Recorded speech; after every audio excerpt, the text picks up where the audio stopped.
자, 103페이지 2번에 보시면 중간 이후에요. 네, 허가 면제 대상 토지 면적이라는 거 있죠. 여기서는 이제 아까도 말씀드렸듯이 1제곱미터를 거래하더라도 허가를 받는 게 아니라 일정한 면적까지는 허가를 면제해 주는 제도가 있어요. 이걸 이제 면제 대상 토지 면적이라고 하는데 용도 지역에 따라 좀 달라요. 그게 그래서 이제 도시 지역 같은 경우에는 주, 상, 공, 녹 이렇게 이제 용도 지역이 다시 세분 지정될 때 주거 지역은 얼마까지 허가를 안 받아도 되죠? 180까지. 그거 우리 채색 하나 해주시고요. 상업 지역 얼마? 200제곱미터까지 안 받아도 되고 공업 지역은 660까지 허가를 받지 않아도 됩니다. 녹지 지역은 100제곱미터까지 허가를 받지 않아도 된다. 그래서 지금 그거 4개만 좀 암기를 하실 거예요. 180, 200, 660, 100. 그거를 이제 오른쪽 보조단에다가 전화번호 하나만 좀 적어놔 볼까요? 제 전화번호 아니고요. 자, 1820-6610 이렇게 한번 좀 적어놔 볼게요. 1820-6610. 자, 저랑 같이 한번 암기해 볼게요. 18이 어느 지역이죠? 주거지역. 주거지역에서는 얼마까지요? 180까지. 공 하나 더 붙여주면 돼요.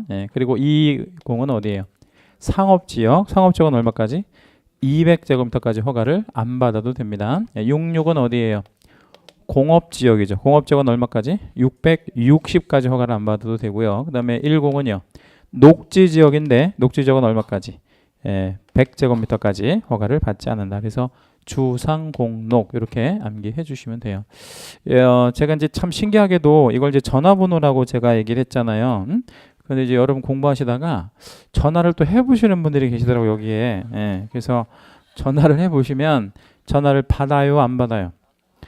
이게 안 받으면 상관없는데 받는 게 문제거든요, 전화를. 그래서 전화를 받는데 이게 여기 182 이렇게 전화하면 서울특별시에서 운영하는 무슨 콜센터 같은 데에 들어가는 모양이에요. 다산 콜센터인가 뭐 이렇게. 그래서 여기다가 전화해가지고 장난 전화 같은 거 하지 마시라고요. 미리 말씀드리는 거예요. 전화하지 마시라고. 이거 그냥 애우라고 말씀드리는 거지 전화하라고 말씀드리는 거 아니잖아요. 그래서 그렇게 4가지 기억하실 겁니다. 도시지역 안에서 주상공록까지만. 나머지는 뭐 그렇게 모르셔도 되고요. 자, 질문 하나 드려요. 여기 1820-6610 안에 이내로 들어오는 토지가 좋은 거예요? 아니면 초과되는 토지가 좋은 거예요? 이내로 들어오는 게 좋은 거죠. 왜 이내로 들어오는 게 좋은 거예요? 허가를 안 받아도 되니까 그렇게 생각하시면 되겠죠. 뒷장 넘기시면 이런 제도가 있다 보니까 이제 뭐 할 사람들도 생겨나냐면 탈법적 행위를 하는 사람도 생겨나요. 그래서 탈법적 행위를 하는 사람들이라는 게 뭐냐면 기억번의 계속적 거래와 니은번의 분할 거래 이렇게 이제 나눠볼 수 있는데 그 기억번의 계속적 거래는 A 필지, B 필지, C 필지를 어떻게 해서 거래해요? 나눠서. 그러니까 뭐 안 받으려고. 허가를 안 받으려고. 그러니까 이 A에서 C 필지까지 한 번에 사면 합산하면 얼마가 되는 거죠? 450이 되잖아요. 근데 450제곱미터면 주거지역에서는 얼마까지 허가를 안 받아도 되는 거예요? 180까지. 근데 450이면 180을 확실히 초과하잖아요. 근데 그거를 안 받으려고 얼마씩 쪼개가지고요. 150제곱미터씩 쪼개가지고 이렇게 거래하는, 이걸 이제 무슨 거래라고 하냐면 계속적 거래다 이렇게 얘기하는데, 이 계속적 거래는 조건이 있어요. 그 위에 이제 올라가 보시면 일단 1단이라는 말이 있죠. 맨 앞에 1단. 거기다 우리 채색 하나 해주시고요. 그 바로 밑에 보면 1년 안에 이런 말이 있어요. 거기도 채색해 주신 다음에 그 1단이라는 말이 무슨 뜻이냐면 왼쪽 보조단에 한번 적어 볼게요. 1단이라는 말은 공법에서도 많이 나오잖아요. 1단이라는 게 한 덩어리 이런 뜻이에요. 우리나라 말로 우리나라 말로 바꾸면 한 덩어리를 1단이라고 합니다. 자, 그 얘기는 그 밑에 그림 다시 내려오면 가령 A 필지하고 B 필지가 붙어 있잖아요. 붙어 있으니까 이걸 무슨 토지라고 얘기할 수 있어요? 일단의 토지라고 이해할 수 있어요. C필지도 마찬가지고. 근데 만약에 A필지하고 B필지하고 C필지가 뭐해 있지 않다면요. 붙어 있지 않다면, 떨어져 있다면 그건 무슨 토지가 아닌 거예요. 일단의 토지가 아닌 거니까 그건 합산하지 않습니다. 자, 또 한 가지는 1년 안에 거래했을 때 합산하잖아요. 네, 그럼 만약에 A필지를 취득하고 정확히 1년이 지난 뒤에 B필지를 사는 거예요. 그리고 B필지를 산 다음에 또다시 1년이 지난 상태에서 C필지를 산다면 이때는 뭐 하지 않는다 이거예요. 합산하지 않는다. 이렇게 기억하고 계시면 되겠습니다. 그래서 A에서부터 C필지까지 합산하는 개념은 계속적 거래일 때를 얘기합니다. 그 그림 좀 잘 그린 것 같지 않아요? 그 그림인데 10만 원 주고 만든 건데. 자, 10만 원 가치가 있나 모르겠어요. 아무튼 자, 니은번에 분할 거래가 있는데요. 이 분할 거래는 계속적 거래의 반대예요. 그러니까 계속적 거래가 조금씩 사 모으는 거라면 분할 거래는 한 사람이 토지를 조금씩 쪼개서 파는 거를 무슨 거래라고 하냐면 분할 거래라고 합니다. 다시요. 위에 거는 한 사람이 조금씩 사 모으는 개념이라면 아래 거는 한 사람이 갖고 있는 토지를 조금씩 쪼개서 파는 그런 개념이에요. 뭐 안 받으려고 쪼개서 파는 거예요. 역시 허가 안 받으려고 조금씩 파는데 이건 또 조건이 어떤 조건이냐면 거기 내용을 좀 한번 보면요. 첫째 줄부터 한번 읽어볼게요. 니은번 첫 줄. 허가구역 지정 당시 허가 대상 면적인 토지가 그러니까 원래 허가 대상 면적이었는데 허가구역 지정 후에 분할 요거 우리 중요한 말 거기다 우리 채색 한번 해주시고요. 그러니까 원래 면적은 허가 대상 면적이었는데 허가를 받지 않을 정도로 토지 소유자가 토지를 뭐 한 거예요? 분할한 거예요. 쪼갠 거예요. 이렇게 쪼개서 여러 사람한테 이렇게 파는 그런 거를 분할 거래 이렇게 얘기하는데 이거 쪼개봐야 원래가 허가 대상이었으니까 뭐 분할을 하든 말든 합산하겠다는 얘기죠. 그래서 그 그림을 한번 이제 내용 넘어오면 A 필지가 150밖에 안 되잖아요. 근데 A 필지가 지금 그 있는 용도 지역이 지금 어디죠? 상업지역이잖아요. 상업지역은 얼마까지 허가를 안 받아도 되는 거예요? 200까지 허가를 안 받아도 되는데 그 A 필지 거래할 때 허가를 받으라 이 말이에요. 왜 받으라라는 거냐면 200이 안 되는데 원래 A, B, C가 합쳐지면 총 얼마였어요? 450이었으니까 이 450이면 200제곱미터를 초과하니까 당연히 허가 받을 땅이었으니까 면적에 상관없이 무조건 허가를 받도록 이렇게 하고 있다라는 거. 요거는 뭐 그 이해를 해주셔야 돼. 뭐 애우시거나 그럴 사안은 아니고요. 자, 105페이지 넘어오시고요. 허가 의무를 위반한 거래계약의 효력 이렇게 나와 있고 거기 판례 제목에 보니까 밑에 박스 무슨 무효와 무슨 무효가 있어요. 확정적 무효와 유동적 무효가 있는데 그거 둘 다 채색을 좀 하겠습니다. 하시고 채색을 좀 하시고요.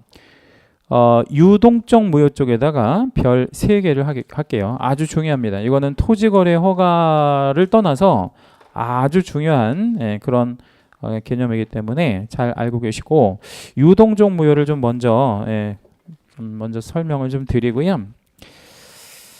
자, 사례를 하나 좀 드릴게요. 이 사례를 한번 잘 들어보세요. 먼저 유동적 무효가 어떤 건지를 한번 좀 이해를 한번 해보려고 해요. 자, 어떤 집이 한 채 있었는데 이 집을 소유하고 있는 소유자가 있었고요. 이 사람은 한 가정의 남편이었습니다. 그러니까 남편이니까 당연히 누구도 있겠어요. 부인도 있었겠죠, 그죠? 부인도 있었는데 이 남편이 어디에 지금 가 있냐면 어디에 가 있을까요? 정선에 가 있어요. 정선에. 강원도 정선에. 거기 왜 가 있어요? 강원도 정선에. 지금 도박에 빠져가지고요. 강원도 정선에 가 있는데 몇 달째 지금 안 오고 있어요. 누가 좀 열받았겠어요? 부인이 해가지고 이제 내가 이 집에서 살 수가 없다 이렇게 생각을 하고 임차인을 하나를 구해가지고요. 임차인 하나 구해서 이 집을 세를 줘버린 거예요. 뭘 했다고? 임대차 해서 이 임차인한테 뭘 받아가지고요? 보증금을 받아가지고요. 어디로 갔어요? 예, 정선으로 간 건 아니고 예, 친정으로 갔겠죠. 예. 보증금을 받고 갔습니다. 남편이 이제 정신 차려가지고 집에 왔어요. 몇 달 있다가 그랬더니 집에 이제 누가 살고 있어요?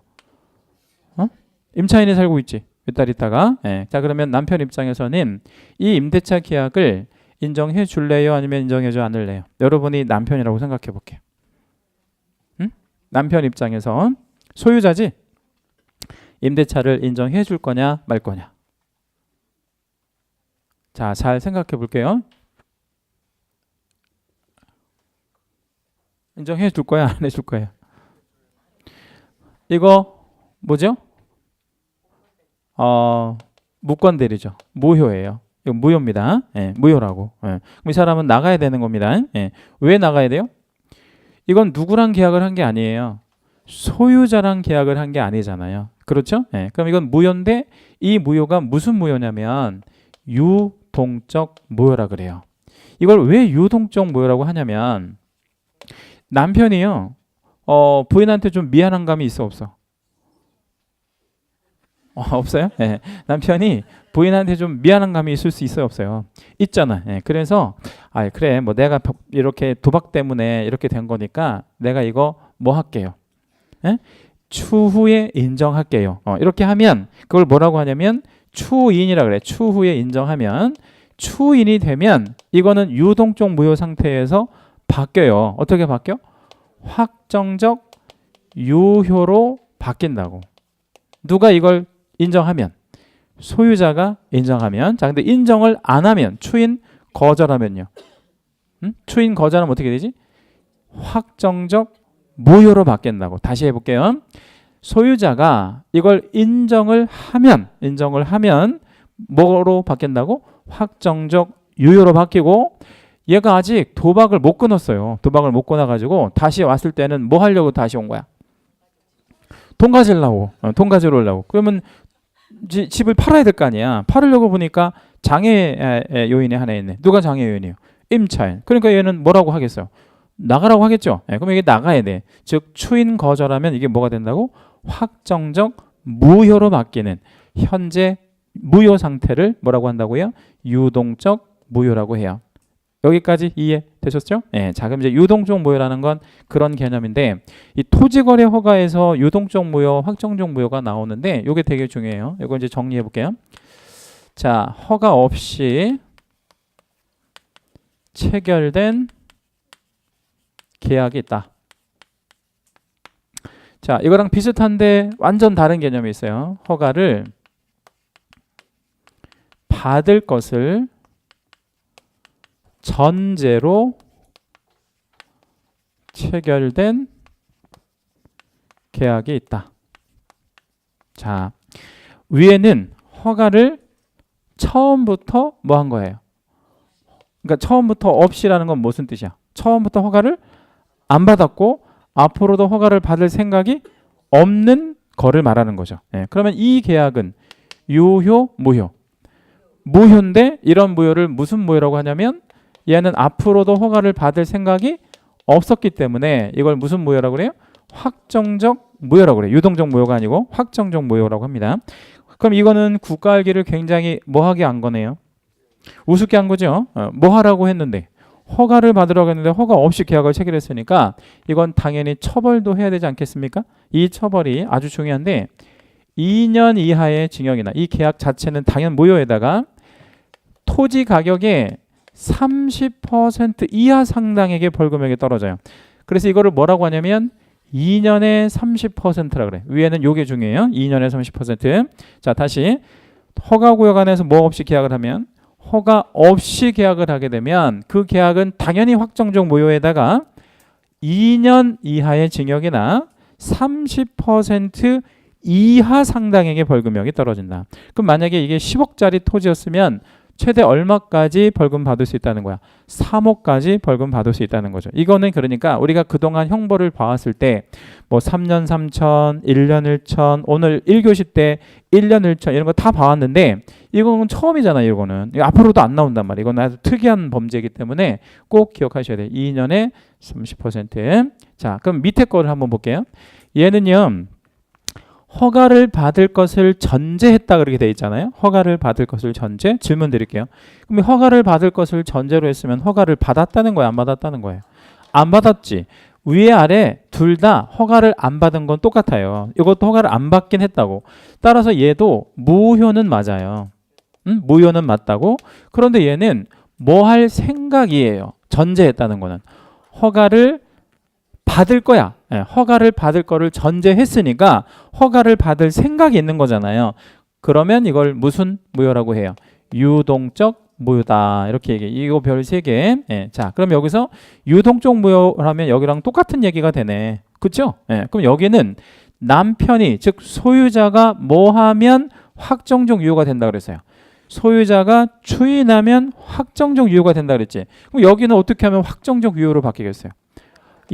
허가가 떨어지면 허가를 받으면 나중에 이때는 이제 확정적 유효로 바뀌는 현재 무효 상태를 유동적 무효라고 그래요. 그럼 이거 반대로 해볼게요.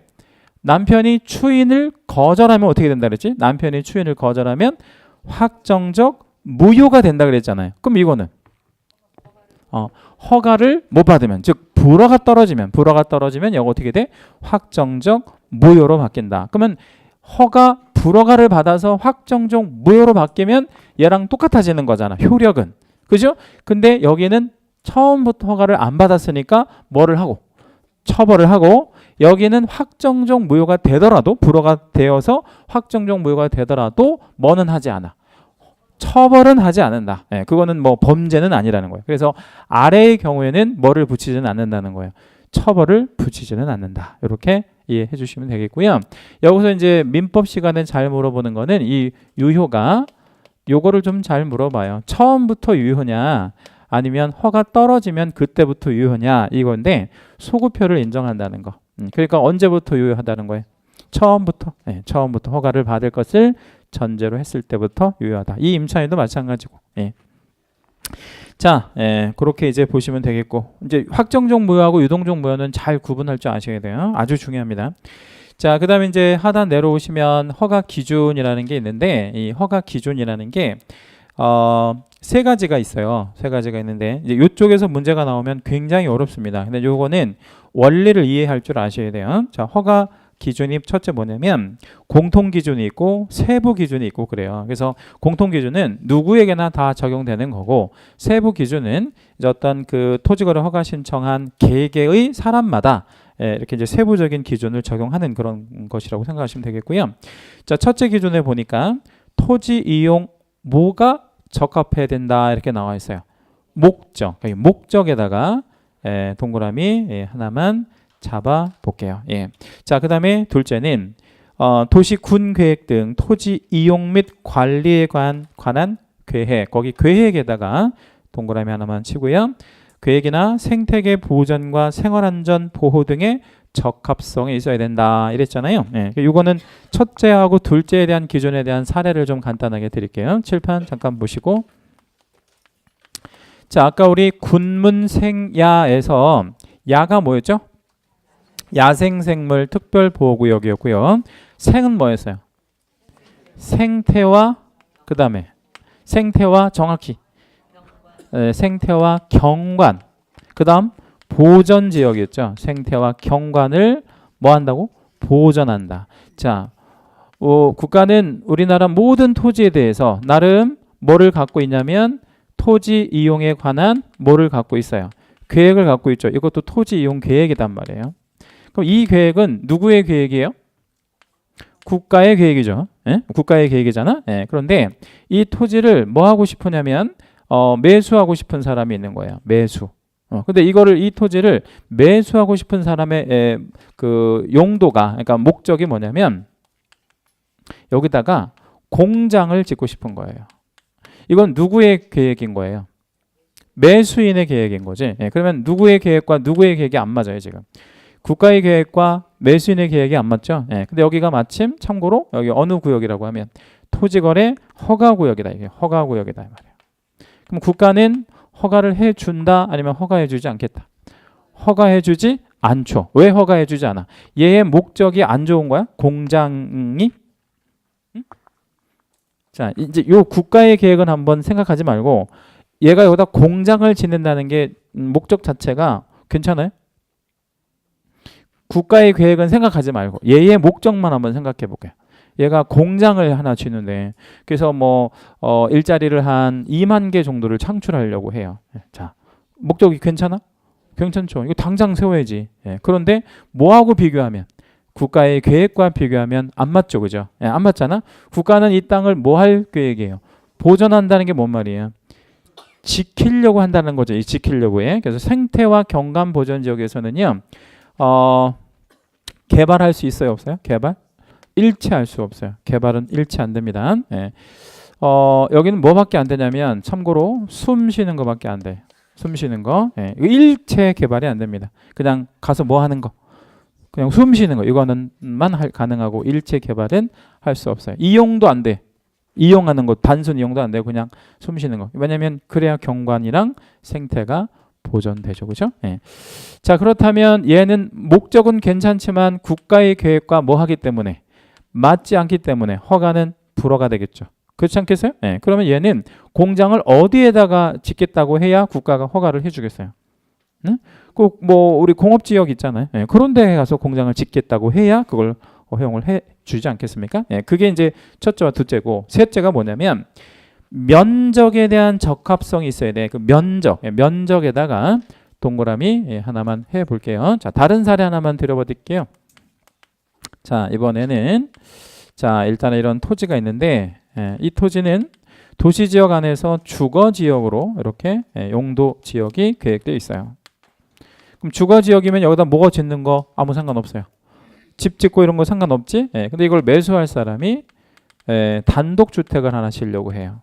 공동주택 아니고요. 단독주택을 자기 혼자 살 집을 지으려고 하는 거야. 그럼 이 사람의 목적은 주거지역하고 어때? 딱 맞아 떨어지죠? 딱 맞아 떨어지잖아. 그죠? 국가의 계획과 이 사람의 목적이 맞아 떨어지잖아요. 근데 이 토지가 전체를 사겠다는 거야. 이 토지 전체. 근데 얼마 정도나 되냐면 이게 한 10만 제곱미터 정도 돼요. 10만 제곱미터에다가 뭐를 하나 딱 짓겠다는 거예요. 자기 혼자 살 집을 짓겠다는 거예요. 그럼 국가가 허가해줘 안 해줘? 당연 안 해준다는 거죠. 뭐가 안 된다는 거예요. 그 목적과 면적을 비교했을 때 이거는 토지에 편중이 생길 수 있잖아요. 그죠?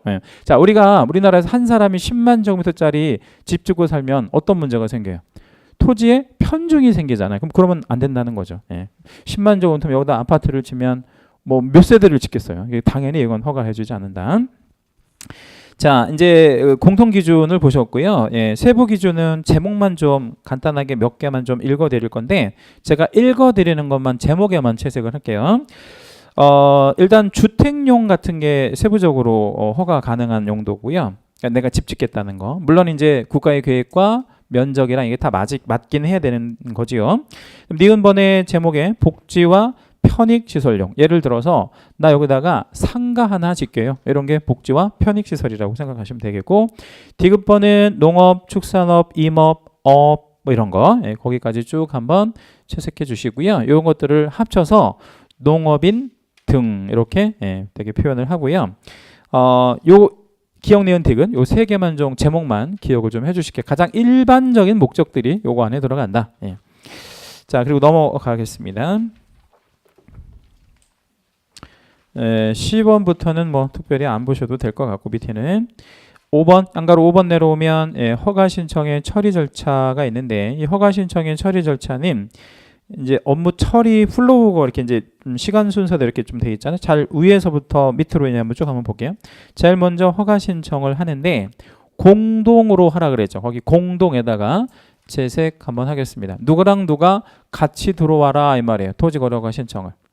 매도 매수가 같이 들어와라. 그래서 뭐 매수만 신청하거나 매도만 신청하거나 그러면 안 되고 매수인이 몇 년 갖고 있었는지 이런 것도 다 따져보고요. 매도인이 매수인이 목적도 다 따져보고 실질적으로 다 그 기준 같은 거를 이제 적용해서 다 따져보고 허가를 해줄 건데 신청이 일단 들어오면 가장 먼저 사진 먼저 찍어봐요. 근데 사진을 촬영하는 이유는 뭐 때문에 그러냐면 취득 이후에 해당하는 토지를 이용하는지 방치하는지 이거를 알아보려고 사진을 찍어보는 거예요. 그러니까 어느 정도의 어떤 변화가 있는지 없는지를 알기 위해서 사진을 찍어본다. 이렇게 이해해 주시면 되겠어요. 그래서 이제 사진 찍어본 다음에 셋 중에 한 가지 결론을 내줘야 돼요. 그래서 맨 좌측에 허가 처분이라는 거 있죠, 그죠? 거기다가 동그라미 1번 한 번만 적어볼게요. 허가 처분. 자, 그 다음에 가운데 뭐라고 돼 있어요? 불허가에다가 동그라미 2번. 그리고 맨 끝에 보니까 어떤 말이죠? 선매 협의 사실의 통지, 즉 선매가 있는데 거긴 동그라미 3번 이렇게 해 놓을게요. 그러면 간단히 말하면 허가나 불허가나 선매가 있다 이거죠, 그죠? 허가, 불허가, 선매 이 셋 중에 하나를 해줘야 되는데 관청은 그걸 며칠 안에 해줘야 한다라는 거예요. 15일 안에 15일 내에 도달주 이렇게 돼 있죠. 그거 우리 채색 하나 해주시고요. 별표 한번 잡을게요. 아주 굉장히 중요한 개념인데 자, 그 밑에다가 이렇게 한번 좀 적어주세요. 어떻게 적어주시냐면 이게 특례 규정이에요. 특례 규정. 어떤 특례가 있냐면 일단 특례가 뭐예요? 특별한 예외라는 얘기죠. 특례라는 게 특별한 예외인데 이런 특례가 있어요. 미처리 시 그러니까 며칠 안에 처리가 안 되면 15일 안에 처리가 안 되면 처리된 것으로 간주해주는 특례가 있다. 이렇게 기억하시면 돼요. 15일 안에 뭐 안 해주면요? 처리 안 해주면 어떤 처리든 허가든 불허가든 선매통지든 아무것도 없으면 처리된 것으로 간주한다. 이 처리된 거라는 거는 허가된 것으로 간주한다. 이렇게 생각하시면 돼요. 자, 그러면 내가 오늘 신청을 했습니다. 자, 그럼 오늘부터 따져, 내일부터 따져. 15일을 그 계산할 때 무조건 내일부터 초일은 따지잖아요. 그럼 내일부터 따져서 며칠 딱 되는 날 15일 되는 날 밤 12시까지 우리 집에 뭐가 날라와야 돼. 셋 중에 하나가 날라와야 돼. 뭐뭐뭐 중에 하나가 날라와야 되겠죠. 우편으로 서면으로 허가증이나 불허가 통지서나 선매 통지서 이게 셋 중에 하나 날라와야 되는데 아무것도 안 날라온 거야. 오늘이 15일째 되는 날이었는데 그러면 나는 다음 날 뭐를 받은 거예요. 허가를 받은 거야. 그럼 이제 빨리 구청에 가서 뭐 주세요 하면 돼. 이제 허가증 주세요 하면 바로 주도록 하고 있다. 이걸 특례 제도라고 하니까 잘 기억해 주시고요. 자, 질문 하나 드릴게요. 자, 토지거래 허가를 받았어요. 그럼 이후에 뭐 하면 되지? 거기 나와 있는 내용 보지 마시고 그냥 여러분 상식적으로 답변해 보세요. 허가를 받았어. 그럼 뭐 하면 돼? 그냥 거래하면 되는 거지. 계속해서 불허가 받았어. 그러면 거래를 할 수 없지. 왜냐면 불허가 받았으니까. 그럼 나는 이의 제기를 하든가 아니면 관청에 그럼 네가 사줘. 내 땅을 사줘. 뭐 이렇게 매수 청구를 하든가 하면 되고 가장 중요한 세 번째 선매 통지가 날라오면 뭘 해야 되냐. 그게 이제 중요한데 선매라는 거 우측 사이드 그러니까 107페이지 오른쪽 사이드에 보니까 선매 해가지고 거기 한자가 실려 있잖아요. 그 선매의 선자가 제가 칠판에 좀 넘겨 적어보면 선매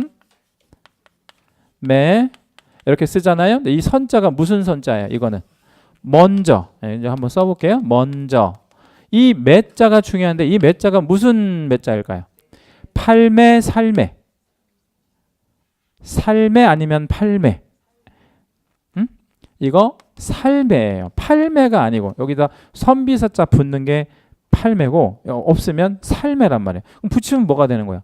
먼저 사겠다. 먼저 사겠다. 이런 뜻이에요. 먼저 사겠다. 누가? 자, 이제 거기다 이제 우리 여백에서 한번 적어볼게요. 매수자가 먼저 사는 게 아니고, 자, A하고 B가 있는데 얘네가 거래를 했단 말이에요. 그래서 뭐 해주세요라고 지금 들어갔어? 허가해주세요라고 지금 허가 신청 들어갔잖아요. 허가 신청은 누구한테 한다 그랬어요? 허가 신청은 누구한테 한다 그랬지? 허가 간청이 누구야? 그러니까 시, 군, 구 이렇게 시군구한테 이제 허가 신청을 했잖아. 근데 시군구가 보니까 얘가 지금 가지고 있는 토지를 그렇지 않아도 수용할 판이었어요. 왜 수용할 판이었냐면 거기다 뭐를 깔을 거였거든.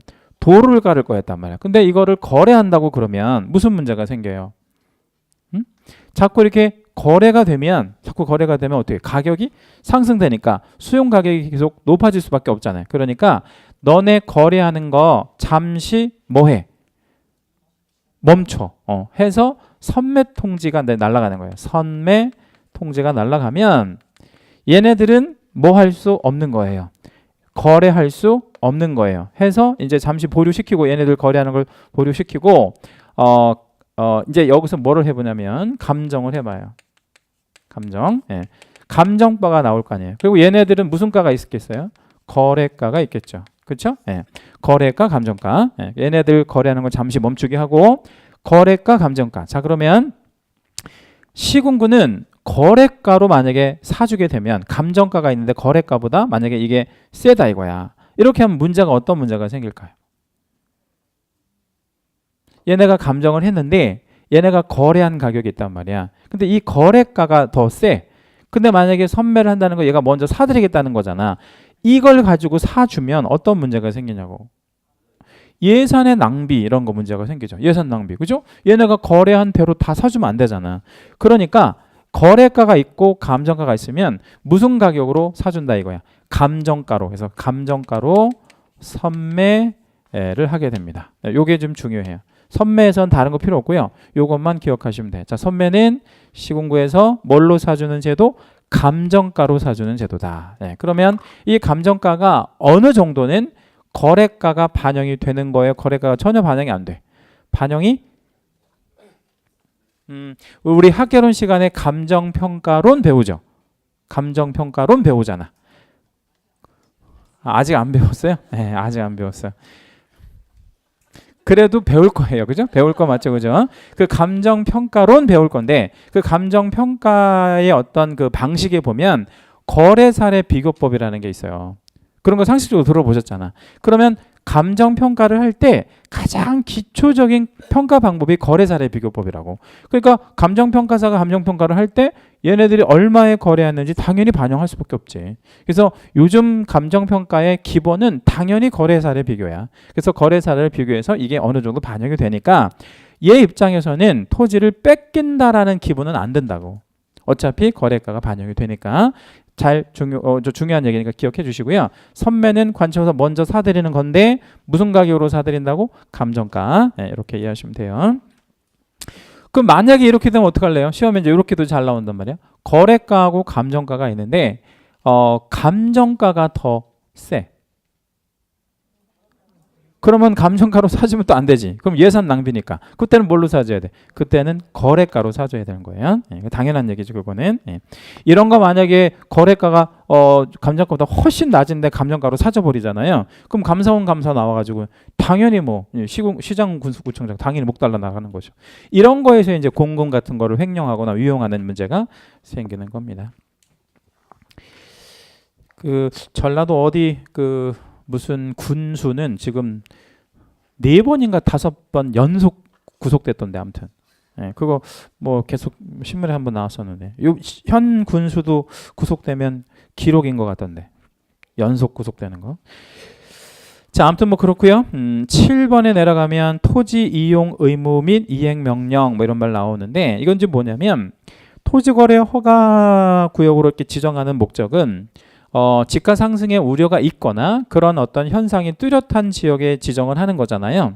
그런데 그거를 그러니까 한마디로 말하면 투기적 거래를 막으려고 하는 거잖아요. 근데 토지를 사서 방치하는 걸 굉장히 안 좋게 생각한단 말이에요. 그래서 일정한 기간 동안은 무조건 의무적으로 이용을 해야 되는데 그 이용 의무 기간이 법으로 정해져 있어요. 5년의 범위에서 이용하게 되는데 기억번에 2년짜리 채색 별표, 그 다음에 니은번에 박스 안에 4년짜리 채색 별표, 그리고 디귿번에 5년짜리 채색 별표, 그렇게 3개 다 채색 별표 해주실 거고요. 자, 2년짜리는 어떤 경우에 2년은 무조건 토지를 이용해야 되느냐? 일반적인 목적들, 뭐 예를 들어서 뭐 주택을 짓겠다, 또는 뭐 상가를 짓겠다, 복지시설이나 편의시설, 농사를 짓겠다는 등 뭐 이런 것들은 일반적인 목적이니까 몇 년은 무조건 이용해야 돼. 2년. 자, 우리 세법 시간에 1가구 1주택이면 몇 년 보유하면 양도소득세 비과세 되죠? 1가구 2주택에서 몇 년 보유하면 5년 아닌데 3년에서 바뀌었고요. 2년으로 바뀌었죠. 2년으로. 그래서 2년만 있으면 이제 비과세 되잖아요. 이거 똑같은 거야. 그래서 자기 집 짓고 살 때는 몇 년만 있으면요. 2년만 있으면 처분할 수 있다는 거예요. 2년까지만 의무적으로 갖고 있어야 되고요. 4년짜리는 뭐냐면 한번 읽어볼게요. 어떤 공통점이 있는지 한번 찾아보세요. 공익사업용 토지, 그 사업과 밀접한 관련이 있는 사업용 토지. 소문자 B에 지역, 지구, 구역 등의 지정 목적에 적합하다고 인정되는 사업용 토지. 그러면 4년짜리는 무슨 토지야? 사업용 토지는 4년짜리구나. 이렇게 생각하시면 아주 간단하고, 디귿번에 보니까 토지 취득일로부터 5년간 갖고 있어야 되는 게 있잖아요. 그 5년간 갖고 있어야 되는 게 뭐냐면 현상 보존을 목적으로 취득한 토지 이랬잖아요. 자, 칠판 잠깐 보면 이런 거는요. 생태와 경관 보존 지역은 뭐만 된다고 아까 말씀드렸죠. 제가 숨 쉬는 것만 된다 그랬잖아요. 그럼 이거는 몇 년, 만약 이걸 내가 취득했다. 근데 취득의 목적이 뭐야? 허가를 해줬대. 그럼 취득의 목적이 뭐지? 공장 짓는 거 말고 숨 쉬는 걸로. 나 그냥 숨만 쉽게 하면 허가해줘 안 해줘? 해줄 거야.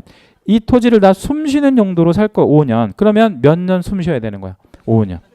그러니까 이걸 내가 숨 쉰다고 샀다가 1년 있다가 못 판다라는 얘기예요. 그 투기적 거래로 보는 거야. 그러니까 몇 년은 숨 쉬어야 되는 거야? 5년. 예, 그렇게 이해하시면 돼요. 자, 그러면 집을 줬대. 몇 년은 갖고 있어야 돼? 2년. 내가 무슨 사업을 하려고 취득한 땅이야. 그럼 몇 년은 사업에 제공해야 돼? 4년. 숨 쉬려고 산 땅이야. 그럼 몇 년? 5년. 그렇게 이해하시면 돼요. 그것도 시험에 굉장히 잘 나옵니다.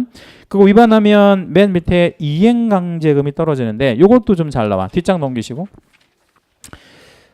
이용을 안 했을 때 이행강제금이에요. 이용을 안 했을 때.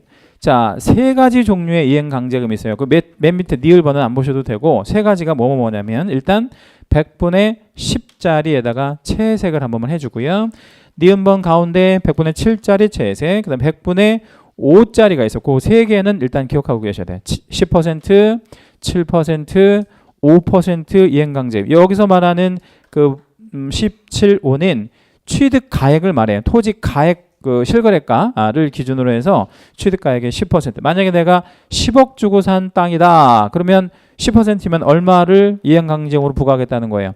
1억이 되는 거지. 말하자면. 예, 그러면 10%가 제일 센 건데 국가는 언제 10%를 부과할 거냐. 세 번째 줄 방치했을 때. 방치에다가 동그라미, 재색, 별표 한번 할게요. 방치하면 10%. 자, 7%는 어떤 단어가 중요해 보이는지 한번 찾아보세요. 여러분이 딱 보면 중요해 보이는 단어 하나 찾을 수 있어요. 임대. 네, 임대. 자기가 이용한다고 해서 허가해 줬는데 자기는 이용 안 하고 다른 엉뚱한 사람한테 말하자면 세를 줬다. 네, 이거는 방치는 아니더라도 괘씸하죠? 네, 7%. 자, 이제 5%짜리 한번 찾아볼 건데 5%는 어떤 단어가 좀 중요해 보여요? 변경. 변경에다가 동그라미, 재색, 별표. 집을 짓겠다고 해서 허가를 해줬는데 집은 안 짓고 창고를 져놨더라. 창고. 그러면 이것도 이용은 하고 있지만 이거는 변경을 한 거니까 용도를 몇 퍼센트? 5% 이행강제금을 부과한다. 그거 시험에 되게 잘 나옵니다. 17, 5%짜리 잘 기억해 주시고요. 밑에 이제 이행강제금 부과 절차는 나중에 이제 기본 강의할 때 다시 말씀드리도록 하고 8번 양가로 8번까지 내려올게요. 양가로 8번에 보면 다른 법률에 따른 인허가 등의 의제 이렇게 있고요. 동그라미 1번 제목에다가 채색 한번 해주시고 별표 2개 할게요. 아주 중요합니다. 자, 제가 그림을 좀 그려드릴 건데 이런 허가 구역이 있습니다. 근데 여기 안에 농지가 있다는 거예요. 제가 지난주에 한번 말씀드렸는데 농지는 아무나 못 사죠. 그렇죠? 아무나 못 사. 이걸 무슨 원칙이라 그랬죠? 아무나 못 사는 원칙을 경자 유전의 원칙. 그럼 농지는 누구만 사라 그랬어요? 농사를 지을 사람. 그럼 이제 농사를 지을 사람인지 아닌지는 뭘로 판단한다 그러냐면 농지 취득 자격 증명원이 있어야 사는 거잖아요. 이걸 시, 구, 읍면에서 떼어줘야 돼요. 떼어주면 이 농지를 살 수 있잖아. 그러면 자, 이 두 가지 제한이 있는 거죠. 허가구역이니까 뭣도 받아야 되고 뭣도 받아야 되는 불편함이 있어요. 허가도 받아야 되고 농지취득 자격증명도 받아야 하는 불편함이 있잖아요. 그럼 이거는 하나만 하면 된다 이거야. 둘 중에 하나만. 이것도 하고 불편하잖아. 그러면 이 농지를 가지고 집 짓겠대. 허가해줘 안 해줘? 지금 여기 농지는 국가의 계획이 뭐예요? 쉽게 말하면 농업용 토지잖아. 예. 근데 여기다가 집을 짓겠대. 그럼 허가해줘 안 해줘? 안 해줄 거 아니야. 그럼 여기에서는 뭐 아니면 허가를 안 해주겠어 절대. 농업용 토지가 아니면 허가 안 해줄 거 아니에요. 그럼 이때 허가를 받은 거예요. 뭐 한다고? 농사를 짓겠다고. 그러면 농업용 토지로서 허가를 받았다면, 농업용 토지로 허가를 받았다면 당연히 얘는 안 받아도 되는 거지. 그죠? 허가를 해줬으니까. 그잖아요? 그러니까 이거는 허가 받으면 뭐는 의제, 농지증은 의제. 아주 중요해요. 토지거래 허가 받으면 농지증은 의제된다는 거 잘 기억해 주셔야 돼요. 이거 굉장히 중요한 사례예요. 별 2개짜리. 자, 우측에 오시면 109페이지 동그라미 2번에 거민의제. 자, 거민은 계약서를 가지고 가서 도장을 하나 받아오는 제도를 거민제도라고 하는데 거민은 왜 받냐면 과세하려고 하거든요. 과세. 그래서 토지거래 허가 관청이나 거민관청이나 똑같아요. 시, 군, 구. 그래서 뭐를 받으면 뭐는 의제된다. 토지거래 허가 받으면 거민은 의제된다. 거민 의제된다는 말은 무슨 말이에요? 받은 것으로 본다. 거기도 제목에다가만 거민 의제에다가 채색해 주시고 거기도 별 2개. 굉장히 잘 나옵니다. 자, 2개 다 아주 잘 나오죠. 토지거래 허가 받았을 때 일단 뭐 의제되고 농지증, 그 다음에 두 번째 뭐 의제되고 거민. 이 2가지 아주 중요해요. 자, 이제 벌칙 쪽으로 한번 내려와 볼게요. 벌칙 쪽에 보니까 하단에 박스 하나가 있는데 조금 전에 보셨던 2년 2천짜리는 누구한테 부과되는 형벌이었어요. 2년 2천은 외국인한테만 부과된다 그랬죠. 근데 그 가운데 거 한번 읽어봐 드릴게요. 2년 이하의 징역이나 계약 체결 당시에 개별에서부터 채색을 좀 해주세요. 개별 공시지가에 따른 해당 토지가액의 100분의 30에 해당하는 금액 이하의 벌금까지 쭉 채색해 주시고요. 그렇게 하고 칠판을 잠깐 보면 요거 말하는 거죠. 요거. 그렇죠? 2년 30%. 저는 30%라고 이렇게 표기하잖아요. 이렇게 30% 이렇게. 그러면 시험 출제할 때도 이렇게 표기하려나요? 시험 출제할 때도 이렇게 표기해도 되겠지. 시험 문제니까. 근데 국가의 법 조문에는 이런 외래어 표기는 하지 않는다고. 그러면 이 30%를 대한민국 법률에서는 뭐라고 표현할게요? 30%라고 외래어 쓰지 않는다고. 그럼 뭐라고 해야 되겠어? 100분의 30 이렇게 쓰는 거예요. 법률에는 이렇게 쓴단 말이에요. 근데 이제 출제할 때는 이렇게 하거나 뭐 표기할 때도 이렇게 해도 되고요. 아니면 법조문 그대로를 100분의 30 이렇게 해도 되고 뭐 그렇습니다. 밑에 1년 1천은 뭐 특별히 안 보셔도 되고 양벌 규정 안 보셔도 됩니다. 자, 뒷장 넘기시고 자, 이제 행정질서벌 과태료 얘기 좀 잠깐 해볼 건데 3천짜리 과태료 일단 과태료 자체가 중요해요. 3천짜리 과태료 채색 별표 하나만 해주시고 3천짜리는 언제 부과할 거냐? 3천짜리 과태료는 언제 부과할 거냐? 내용 오른쪽 한번 읽어볼게요. 거래대금 지급을 증명할 수 있는 자료. 이게 이제 뭐냐면 우리 부동산 거래 신고를 했는데 남들보다 가격이 되게 높게 들어온 거야. 신고가가 높게 들어왔어? 혹은 남들보다 신고가가 낮게 들어온 거야. 그럼 관청에서 봤을 때 좀 이상하잖아요. 그러면 일단 의심을 해봐야 되니까 당사자들한테 연락을 해서 3일 있다가 구청에 한번 오실 건데 오실 때 무엇 갖고 오세요? 이렇게 이제 요구를 하냐면 제가 한번 다시 읽어드릴게요. 거래 대금 지급을 증명할 수 있는 자료를 갖고 구청에 오세요. 이렇게 요구할 수 있어요. 그러면 자, 질문. 거래 대금 지급을 증명할 수 있는 자료라는 거는 정해져 있는 건 아니야. 자, 그러면 예를 들자면 어떤 게 거기에 들어갈 수 있을까요? 영수증 안 돼. 그건 증명 자료가 아니잖아. 그건 영수증은 얼마든지 가로로 만들 수 있으니까. 계약서도 안 돼. 계약서도 얼마든지 가로로 만들 수 있잖아요. 그죠? 네. 그러면 통장 뭐? 통장 가져와. 통장. 또는 뭐 가령 무통장 입금했어요. 그럼 뭐 갖고 와? 무통장 입금표. 그런 거. 예. 또는 대출 받았어요. 그러면 어떻게 할래? 대출 받아서 현금으로 줬어요. 그러면. 응? 대출 받아서 현금으로 줬어요. 그럼 어떻게 해야 되겠어? 대출 확인서 갖고 와. 그럼 대출 확인서 갖고 오라고. 예. 장롱에서 꺼내 갖고 왔어요. 그러면. 응? 그러면 3천 부과한다 이거야. 그러면 3천. 예. 그게 말이 안 되잖아. 장롱에서 꺼내 갖고 왔다고 그러면. 예. 그 장롱 사건 때문에 만들어진 게 이 3천만 원이야. 이게. 앞으로는 장롱에서 꺼내 갖고 왔어요. 그러면 이게 다 걸린다 이 말이에요. 자, 이제 취득가액의 100분의 5, 요것도 그 채색을 좀 한번 해주시는데 얘는 어디다 해주시냐면 내용에다가 해주세요. 내용이 뭐라고 되어 있어요? 부동산 거래 신고를 어떻게 했을 때 거짓으로 한 자에다가 채색해 주시고요. 3천짜리랑 취득가액의 100분의 5랑 둘 다 걸릴 수도 있어. 그러니까 자료 일단 안 냈대. 거짓으로 했대. 3천 부과에다가 이제 증거를 이제 다 조합을 해서 최종적으로 거짓 신고한 거로 판명이 되면 관청에서는 취득가액의 얼마까지? 100분의 5까지 최종적으로 과태료를 부과할 수 있어요. 100억짜리면 최대 얼마까지 과태료를 부과할 수 있을까요? 자, 100억짜리면 얼마까지? 5억까지. 100억짜리면 5억까지 과태료를 부과할 수 있다. 이렇게 생각해 주시면 되겠습니다. 그럼 이 과태료는 굉장히 센 건가요? 아니면 안 센 건가요? 센 거죠. 굉장히 센 거다. 자, 그 다음에 이제 500만 원짜리 과태료는 하나만 기억할 건데요. 기억번에 보니까 500짜리 과태료 기억번에 부동산 거래 신고를 하지 아니한 자, 그거 하나만 채색해 주실게요. 이거 그냥 간단하게 줄여서 무신고라고 그러거든. 우리가 무신고. 신고를 안 했대. 그러면 얼마? 500. 거짓으로 했대. 그러면 100분의 5. 신고를 안 하면 500. 거짓으로 하면 100분의 5. 그럼 어떤 게 훨씬 센 거일까요? 100분의 5가 훨씬 센 거죠. 엄청나게 센 과태료를 부과할 수 있구나. 이렇게 기억해 주시면 되겠습니다. 자, 이제 여기까지가 지난주에서 이제 여기까지가 부동산 거래 신고 등에 관한 법률을 보셨고요.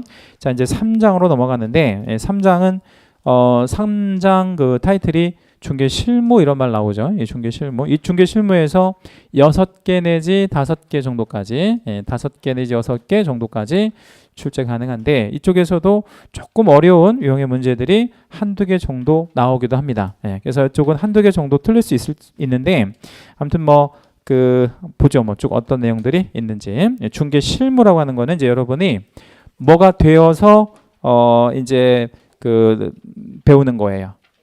개공이 됐다고 생각하고 이제 어떻게 이제 업무를 해 나가는지 이런 것들을 이제 보는 겁니다. 이제 이 중개 실무 말씀드리기 전에 제가 이런 말씀 좀 먼저 드릴게요. 지금 여러분이 이제 공부를 하시다 보면 1월 달이나 3월 달 정도 되면 어떤 고민에 빠지냐면 이런 고민에 빠져요. 지금은 잘 모르니까 지금도 이제 벌써 이런 게 온 사람도 있을 거야. 근데 이제 1월 정도 되면 이제 기본서 강의가 시작이 되잖아요. 근데 기본서 과정이 시작이 되면 책이 일단 달라져요. 어떤 책이 달라지냐면 지금은 이거랑 빨간색 책이랑 2권 갖고 다니잖아요. 그죠? 그러니까 뭐 별로 부담이 없잖아. 그렇죠? 근데 이제 이거는 1월부터는 이제 이거는 안 볼 거란 말이야. 그럼 1월부터는 뭘 볼 거예요? 기본서 지금 나와 있거든. 보셨나요? 아직 못 보셨어요? 그 데스크에 가서 한번 보여달라고 하면 보여주실 거야. 근데 그런 기본서를 지금 민법, 개론 2권씩이야. 요 정도 되는 책 2권씩이야. 그러니까 민법, 개론만 해도 총 4권인 거죠. 중개사법도 2권이고 공법도 2권이에요. 그다음에 공시법 1권, 세법 1권이야. 그러니까 책이 엄청나게 많잖아요. 기본서만 한번 이렇게 바닥에서 또 깔아 놓으면 요 정도 될 거야. 바닥에서부터 여기까지. 그러니까 한 전체적으로 한 페이지로 하면 6,000페이지 될라나? 전체적으로 보면 그 정도 될 거예요. 근데 그게 뭐 무슨 막 만화책이 아닌 거지. 소설책이 아니잖아. 엄청나게 이게 그런 것들을 보시게 되는데 1월부터 무슨 생각을 여러분이 이제 조금씩 드냐면 계속 할 건지. 이걸 계속 할 건지 이걸 고민하게 된다고. 이거 3월에 가도 이런 고민은 계속하게 된다고. 제가 왜 이 말씀을 드리냐면 입문 과정 때 포기하는 사람들은 없어요.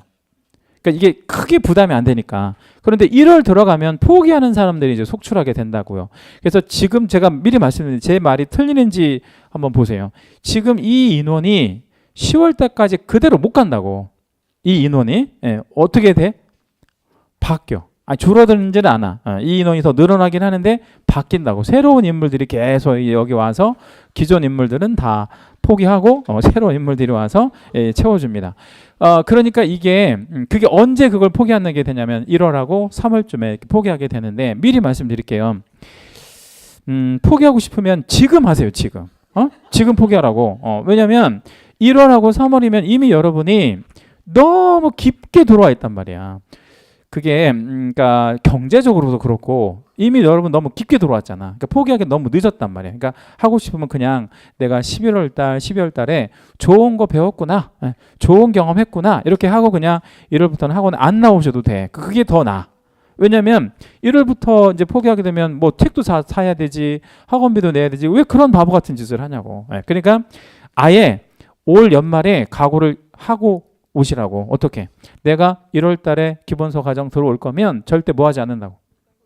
끝까지 갈 거라고 생각하고 오시라고. 그렇지 않으면 미리 관두시고. 돈 아깝잖아. 뭐하러 그렇게 해요. 경기도 어려운데. 그죠? 그러니까 이제 미리 말씀드리는 거예요. 자, 그리고 한 가지 더 말씀드릴게요. 이런 생각이 이제 들면 자기를 합리화시켜요. 자꾸.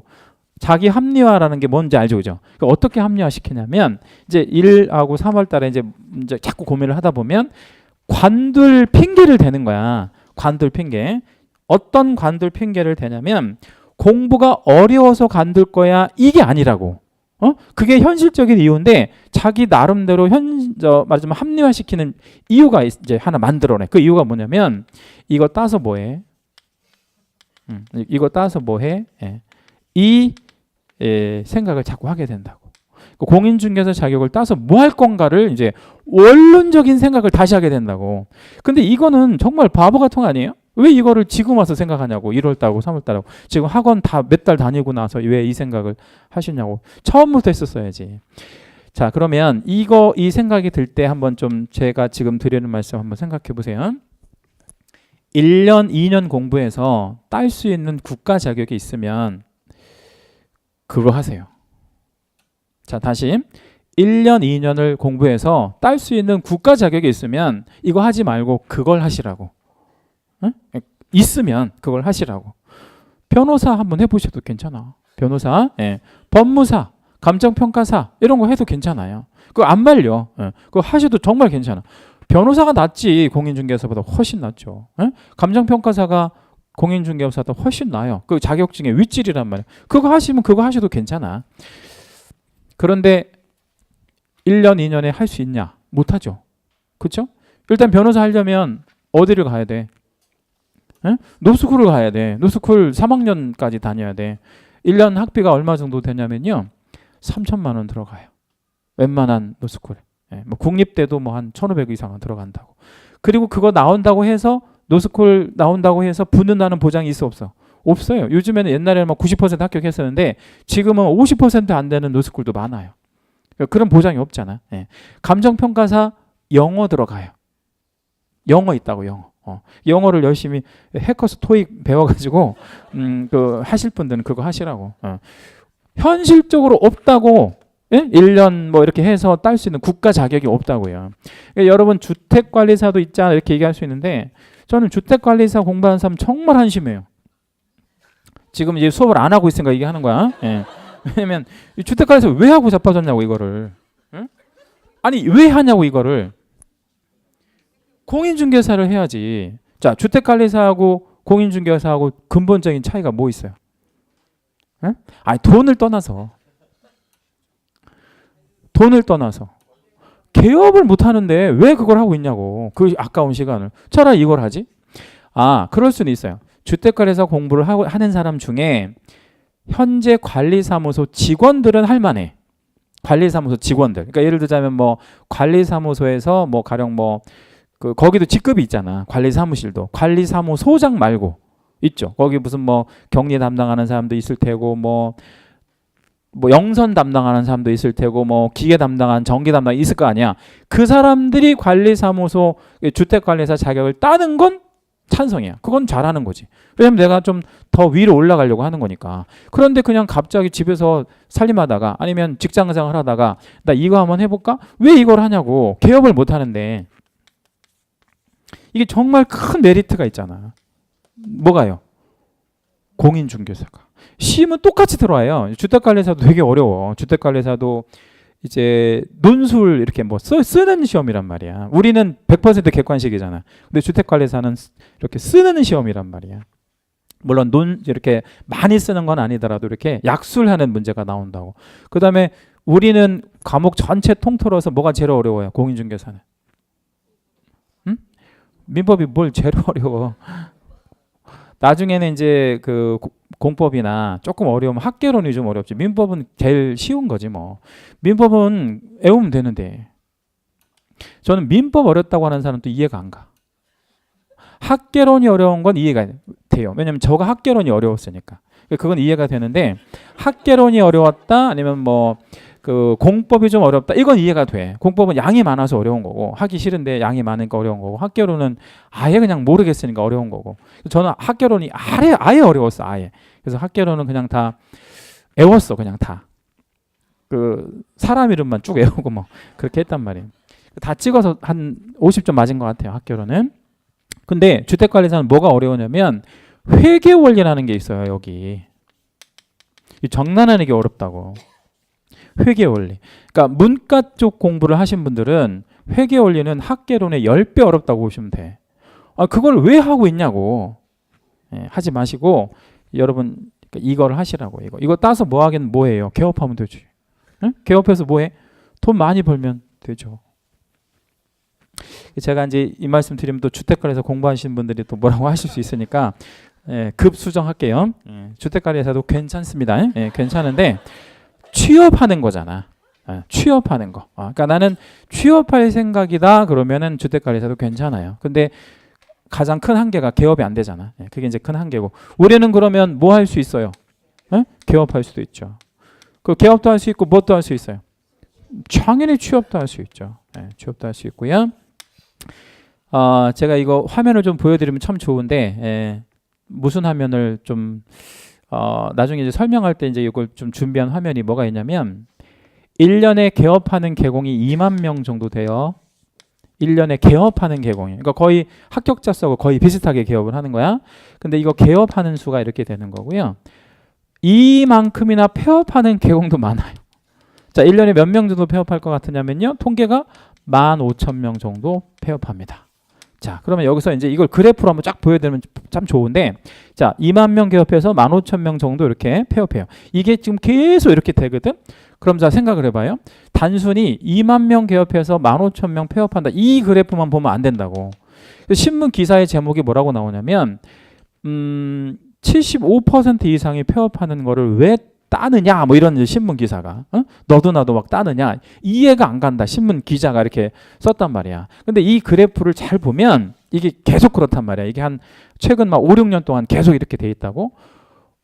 여기서 긍정적인 어떤 신호 하나만 찾아보세요. 2만 명 개업해서 15,000명이 폐업한대. 그럼 여기서 굉장히 우리한테 중요한 통계 자료가 하나 있잖아. 뭐가 있어요? 5,000명씩 1년에 5,000명 이상은 1년에 뭐 한다는 거예요? 성공한다는 거야. 살아남는다는 거지. 그럼 자 생각해봐요. 2만 명이 개업해서 5,000명이 성공하는 이런 업종이 있냐고. 에? 2만 개가 오픈해서 5,000명이 성공하는 그런 업종이 있냐 이 말이에요. 우리나라에. 자 봐요. 지금 저 기업에서 퇴직을 해가지고 나왔어. 한 2억 정도 가지고 나왔어요. 퇴직금? 자 2억. 뭐 2억에서 3억 가지고 3억이라고 합시다. 그러면 3억을 가지고 퇴직했어요. 직장생활 한 30년 해가지고 3억 받은 거야. 자 그럼 그거 가지고 뭐 할 게 있어? 네? 1번 치킨. 치킨. 제가 하림에 근무했다고 얘기한 적 있나요? 그래서 치킨 개업하고 싶으시면 저한테 오시면 제가 소개도 시켜드리고 아주 잘 해드릴게. 예, 제가 이쪽 계통의 일을 아주 잘 알아요. 공인중개사업 쪽 강의보다 더 잘 알아요. 예, 아주 완벽한 경력을 갖고 있어요. 예, 프랜차이즈 본사에 있었거든. 제가 본사에서 이 브랜드 런칭에서부터 시작해서 가맹점 오픈까지 다 해봤어요. 치킨도 튀겨봤어. 치킨도. 예. 그 다음 2위가 뭐예요? 예? 커피 전문점이지. 커피. 예. 그 다음에 세 번째가 편의점이에요. 이게 자영업자 1번, 2번, 3번이거든요. 1번, 2번, 3번. 자, 얼마 전 신문에 이런 게 나온 적이 있어요. 20년 동안 치킨 30만 마리를 튀겼는데, 신문 기사 한번 검색해 보세요. 쉬는 시간에 20년 동안 치킨 30만 마리를 튀겼는데 남은 건 빚 1억밖에 없다. 이렇게 기사가 나왔어. 실제 실화예요. 20년 동안 치킨 30만 마리를 튀겼는데 빚 1억 남았다. 이게 신문 기사라니까. 네. 이 현실이라고. 그러면 그동안 30만 마리 튀겨가지고 벌은 돈 다 어디 갔어? 여러분이 생각할 때 먹고 살았다가 아니고, 먹고 사는 건 그냥 최저 생계만 이 사람 유지했고, 다 어디에다 갖다 바친 거야? 응? 프랜차이즈. 이 사람은 어디더라? 요새 저기 말 많은데 BBQ? 네, BBQ. 여기 가맹, 여기 되게 서울에 무슨 유명한 그 체인점 그 점주라고 나왔더라고. 근데 구조가, 치킨 가게는 구조가요, 본사 좋은 일만 하는 구조예요. 그 가맹점주들은 그냥 뭐 정도 그냥 버는 거야. 자기 최저 생활비 정도. 근데 이거 정말 하기 힘들어요. 커피숍은 잘 되나? 잘 안 돼. 근데 커피숍을 잘 하려면 3억 갖고는 택도 없어요. 스타벅스 같은 거 하려면 최소 얼마나 들어갈 것 같아요? 최소 5억은 있어야 돼. 최소. 좀 괜찮게 하려면 20억까지 들어간다고. 20억 있으면 뭐 하려고 커피숍을 해? 딴 거 하지. 그죠? 딴 거 뭐? 아니, 중개사무소를 하지. 20억 갖고 물건 좋은 거 있으면 찍어가지고 내가 사고 팔고 하는 게 얼마나 좋아. 하나 할 때마다 1억씩 남기는 게 훨씬 낫지.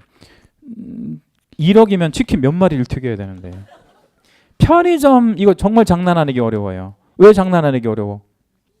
이거 24시간 해야 되는 데다가 이거 정말 중노동이에요. 정말 중노동이라.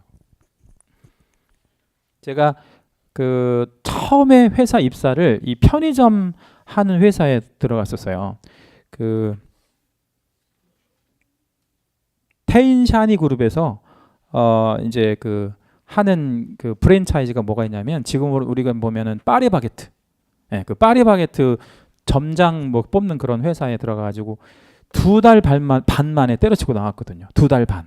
왜 2달 반 만에 때려치고 나왔냐면 야간 근무를 시키는데 이게 일주일에 한 번씩 돌아가는 거야. 야간 근무를. 그러니까 막 사람이 살 수가 없더라고 막 이렇게. 그렇게 해야 되는 게 편의점이야. 이거 정말 이게 할 게 없다고. 그러면 3억 갖고 나와서 할 게 뭐 있어요? 없어. 알 게 없다고. 그럼 이제 식당 해야 되는데 식당도 쉽지 않죠. 예. 이거 다 하면 현실적으로 3억 갖고 나왔을 때 정년해서 할 게 뭐밖에 없어요. 공인중개사밖에 없지. 예. 그러니까 그렇게 생각하셔야 돼. 그러면 나는 남편은 아니고 나는 부인인데, 예. 그럼 남편 정년퇴직할 때를 대비해서 따줘야지. 그렇잖아요? 예.